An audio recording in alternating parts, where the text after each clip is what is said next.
नमस्कार दोस्तों, स्वागत है आपका एरावर्ड के यूट्यूब चैनल में। आज हम करंट अफेयर की श्रृंखला में आपके समक्ष एक अभिनव पहल प्रस्तुत कर रहे हैं, जिसके अंतर्गत हम अंग्रेजी के अखबारों की महत्वपूर्ण खबरों को सरल भाषा में हिंदी में आपको समझाने का प्रयास करेंगे। तो आज की इस डिस्कशन में हम 29 अप्रैल का करंट आपके साथ डिस्कस करेंगे, जिसमें पहली न्यूज़ है राष्ट्रीय व्यवहार परिवर्तन संप्रेषण फ्रेमवर्क। डिस्कशन स्टार्ट करने से पहले हम आपको बता दें कि हम इस तरह से पीआईबी की न्यूज़ से इमेज को निकाल करके भी आपके सामने लाएंगे। जैसे कि आप देख रहे हैं कि जो ये सबमिट हुई है, जो फ्रेमवर्क हुआ है, इसकी हम आपके सामने इमेज भी ला रहे हैं। इसके अंतर्गत हमको ये देखना है कि इसमें स्वच्छ भारत मिशन 2.0 ने शहरों को पूरी तरह से कचरा मुक्त बनाने के लिए एक राष्ट्रीय व्यवहार परिवर्तन संप्रेषण फ्रेमवर्क लॉन्च किया है। स्वच्छ भारत मिशन शहरी 2.0 के तहत शहरों को कचरा मुक्त बनाने के लिए national behaviour change communication framework for garbage free cities किया गया है। यह संचार व्यवस्था राज्यों और शहरों के बीच केंद्रित अंतर व्यक्तिगत संचार अभियानों के साथ साथ बड़े पैमाने पर मल्टीमीडिया अभियान चलाने के लिए एक पथ प्रदर्शक दस्तावेज के रूप में काम करेगा। ठीक है, ये आपकी पहली न्यूज़ हो गई। फिर इसके बाद में अगली न्यूज़ जो आती है वह यह है कि आदिवासी अनुदान प्रबंधन प्रणाली। तो यह क्या है ये देखेंगे। तो यह एक प्रणाली है, तो पहले ही देख लिया। तो इसको आदि ग्राम भी कहते हैं। ये किसके अंतर्गत काम करता है? तो आदिवासी मामलों के मंत्रालय के अंतर्गत काम करता है। तो इसने अभी हाल ही में क्या काम किया है? तो झारखंड में आदि ग्राम पर 2 दिवसीय कार्यशाला का आयोजन किया गया है। जनजातीय कार्य मंत्रालय अपनी आउटरीच पहल के हिस्से के रूप में जमीनी स्तर पर सरकारी योजनाओं के निष्पादन से जुड़े प्रमुख हितधारकों के साथ जुड़ा रहेगा। तो आपका ये एक प्रीलिम्स का क्वेश्चन तो बन जाता है कि यह आदिवासी अनुदान प्रबंधन प्रणाली है, किसके अंतर्गत कार्य करता है। लेकिन जब आप पेपर 2 में मेंस के जब आप आदिवासियों की जब मुद्दे लिखेंगे, सोशल इश्यूज़ लिख रहे होंगे, तब भी आप इस तरह की पहल को वहाँ पर जोड़ सकते हैं। ठीक है, अब इसके बाद आगे बढ़ते हैं। तो आगे एक मद्रास हाई कोर्ट का एक डिसीजन आया है। मद्रास हाई कोर्ट का ये देखिए यहाँ पे लिखा मद्रास की हाई कोर्ट की एक बेंच मदुरई में स्थापित है। उसने निर्णय दिया है कि जो नेचर है, प्रकृति है, उसको लिविंग बीइंग का दर्जा दिया जाए। मतलब लिविंग बीइंग का दर्जा किस हाई कोर्ट ने प्रदान किया है? तो मद्रास हाई कोर्ट की एक बेंच है, मदुरई हाई कोर्ट, उसने प्रकृति को लिविंग बीइंग का दर्जा प्रदान किया गया है। अब थोड़ा सा इसकी डिटेल भी देख लेते हैं कि यहाँ क्या है। तो यह मानते हैं कि मदर नेचर को न्यायिक दर्जा प्रदान करते हुए यह सही समय है कि मद्रास उच्च न्यायालय की मदुरई पीठ के अंतर्गत एस श्रीमती ने, ये नाम है इनका, माता पिता के अधिकार क्षेत्र का आह्वान किया है। मदर नेचर को एक जीवित प्राणी के रूप में कानूनी दर्जा प्रदान किया है। तो वो हम पहले ही डिस्कस कर चुके हैं।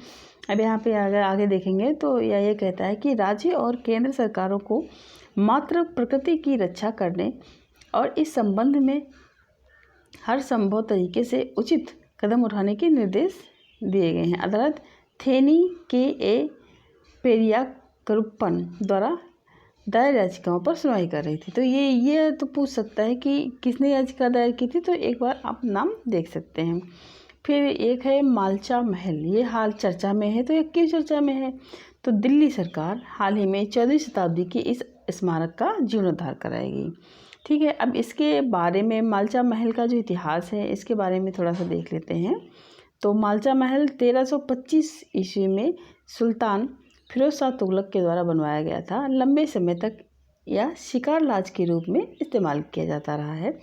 बाद में जब दिल्ली सल्तनत का जो अंत हुआ, उसके बाद में नवाब मतलब मुग़ल आए, फिर यह अवध के नवाबों के अधीन हो गया और अवध के नवाब यहाँ पर निवास करने लगे। अवध की बेगम बिलायत महल एक थी, उनके नाम पर इस महल को बिलायत महल भी कहा जाने लगा। बस इस न्यूज़ में आपको इतना ही देखना है। फिर इसके बाद में हम ये देखेंगे कि वर्ल्ड इकोनॉमिक आउटलुक यह क्या है, मतलब कौन जारी करता है। एक आउटलुक है, एक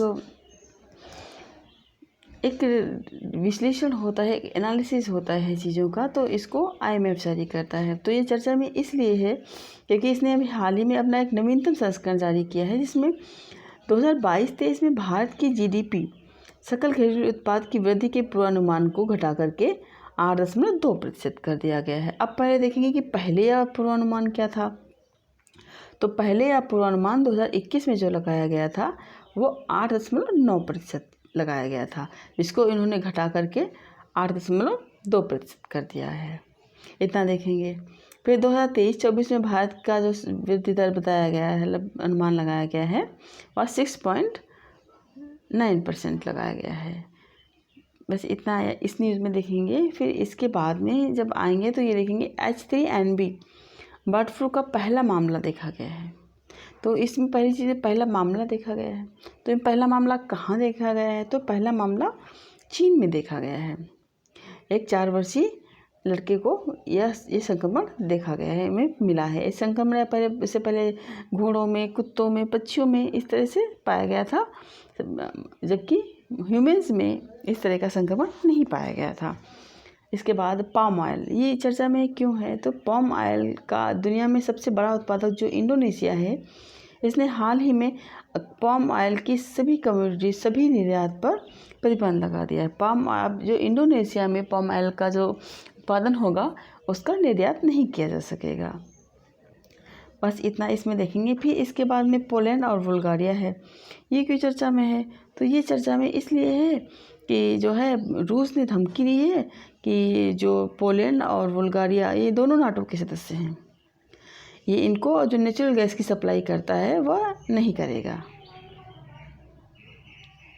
क्योंकि ये लोग यूक्रेन को अप्रत्यक्ष रूप से सहायता कर रहे हैं रूस के खिलाफ। इसके बाद अगली न्यूज़ जो है वो यह देखेंगे कि 5 साल से 12 साल तक के बच्चों को 2 एंटी कोरोना वायरस टीकों की आपातकाल की मंजूरी प्रदान कर दी गई है। तो अब हमें ये देखना है कि वो कौन कौन से टीके हैं जिनको मंजूरी प्रदान कर दी गई है। तो इसमें पहला टीका है कार्बेवैक्स और दूसरा टीका है कोवैक्सीन। कार्बेवैक्स को 5 साल से 12 वर्ष तक के आयु के बच्चों को प्रदान किया जाएगा, और जो है बायोटेक कंपनी का जो कोवैक्सीन है इसको 6 से 12 वर्ष तक के बच्चों को आपातकालीन मंजूरी प्रदान की जाएगी। ठीक है, अब इसके बाद फिर आगे बढ़ते हैं। तो इमैनुअल मैक्रोन हाल ही में किसी देश के फिर से राष्ट्रपति चुन लिए गए हैं। इसका मतलब ये पहले से राष्ट्रपति रहे होंगे। तो पहली ही लाइन में लिखा हुआ फ्रांसीसी, तो फ्रांसीसी राष्ट्रपति हैं, इनका दोबारा से निर्वाचन हुआ है, इनको जनता ने चुन लिया है। अभी देखिए इन्होंने हराया किसको है? तो जो दक्षिणपंथी प्रतिद्वंदी मरीन ले पेन को इन्होंने हराया है। बस इस न्यूज़ में हम इतना ही डिस्कस करेंगे। इसके बाद रूस और बेलारूस ये फिर चर्चा में है। तो ये चर्चा में इसलिए है क्योंकि विंबलडन द्वारा टेनिस टूर्नामेंट 2022 में जो संस्करण आयोजित किया जाना है, इसमें रूस और बेलारूस को रूस यूक्रेन के संघर्षों के कारण इस टूर्नामेंट से बाहर करने का निर्णय लिया गया है। अब रूस और बेलारूस इस टूर्नामेंट में भाग नहीं ले पाएंगे। इसके बाद फिर आगे बढ़ते हैं। तो एक ये न्यूज़ हाल ही में आई है कि अगर एक साझेदारी की जा रही है एलन मस्क और ट्विटर के द्वारा। इसमें एलन मस्क ट्विटर की कुछ साझेदारी खरीदने का प्रयास कर रहे हैं। अगर ये इनके बीच ये डील हो जाती है तो यह एक चर्चा का विषय बन जाएगा। इसके बाद अगला न्यूज़ है कि केंद्र सरकार जो ने एक नेटफ्लिक्स के साथ शॉर्ट फिल्म के लिए समझौता किया है। तो शॉर्ट फिल्म में जो 25 शॉर्ट फिल्म के लिए समझौता किया है आज़ादी के अमृत महोत्सव के तहत। इसमें क्या करेंगे, जो नायक हैं, जो लघु फिल्म के जो कैरेक्टर हैं, जो हीरोज़ हैं, वो कौन कौन से होंगे? तो एक पर्यावरणविद है बसंती देवी, एक अंशु जेम्स सेनपा, और 5 बार माउंट एवरेस्ट पर चढ़ने वाली पहली महिला और भारत की पहली महिला फायर फाइटर हर्षिनी कान्हेरी इसकी हीरोज़ होंगी। ठीक है, अब आज की डिस्कशन में हमने इतना ही डिस्कस किया है। अगर आपको ये प्रयास अच्छा लग रहा है तो आप हमें कमेंट करके बताएंगे, तो हम इस श्रृंखला को जारी रखेंगे और इसमें लगातार नए नवाचार और नई इन्फॉर्मेशन को जोड़ेंगे। और फिलहाल के लिए इतना ही, तब तक के लिए धन्यवाद।